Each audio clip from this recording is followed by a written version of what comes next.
Hello YouTube বন্ধুরা, আপনারা সবাই কেমন আছেন? আর এটা দেখেন, আজকে আমরা কাঁঠাল সিদ্ধ খাবো। তো এখানে এই যে আমার চাচি কাঁঠাল কেটে নিচ্ছে। এই যে কাঁঠালের রোয়াগুলো অনেক সুন্দর। আর এই কাঁঠালটা কিন্তু সিদ্ধ করলে খেতে ভালো লাগবে। এটা একটু মিষ্টি মিষ্টিও আছে।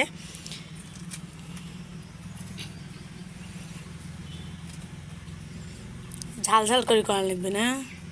ঝাল দিস, তেল দিস না, মশলা দিস, এটা দিস।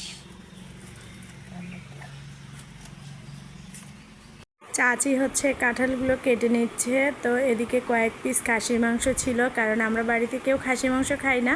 তো শুধু আমার আব্বা ভীষণ পছন্দ করে খাসির মাংস, তার জন্য খাসির মাংসটা রান্না করে নেওয়া হচ্ছে।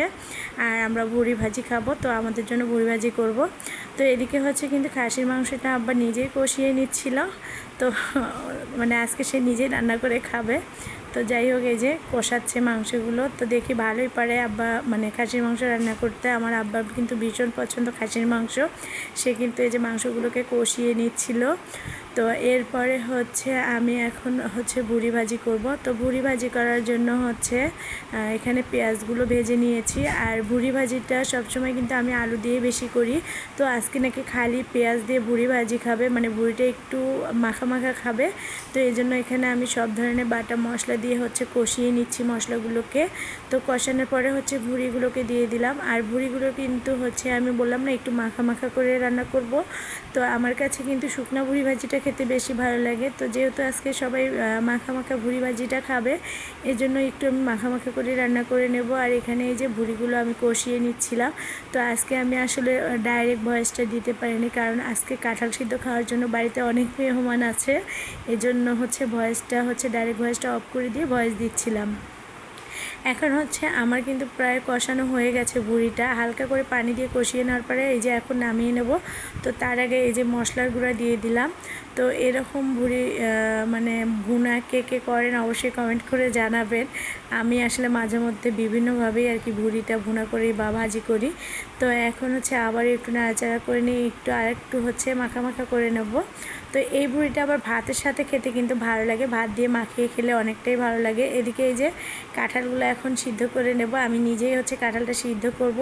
আর আমি ভুড়ির কড়াইয়ে কিন্তু কাঁঠালগুলো দিয়ে দিয়েছি, কারণ যেহেতু মশলা দিয়ে আমি কাঁঠালটা সিদ্ধ করব।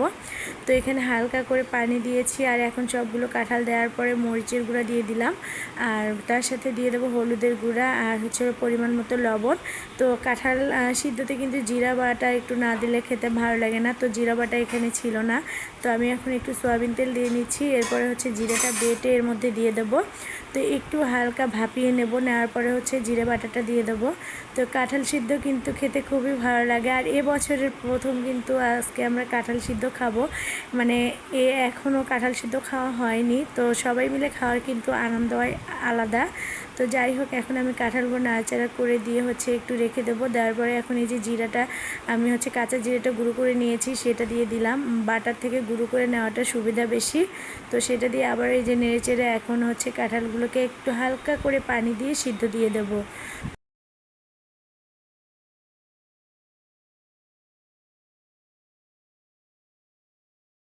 আর জালটা একটু আস্তে দেবো, দিয়ে ঢেকে রেখে দেবো।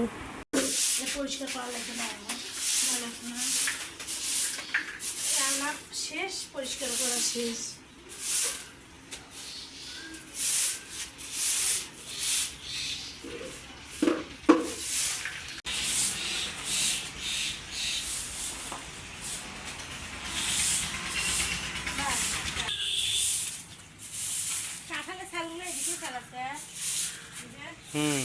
তামান বাড়ি ফেলেছে।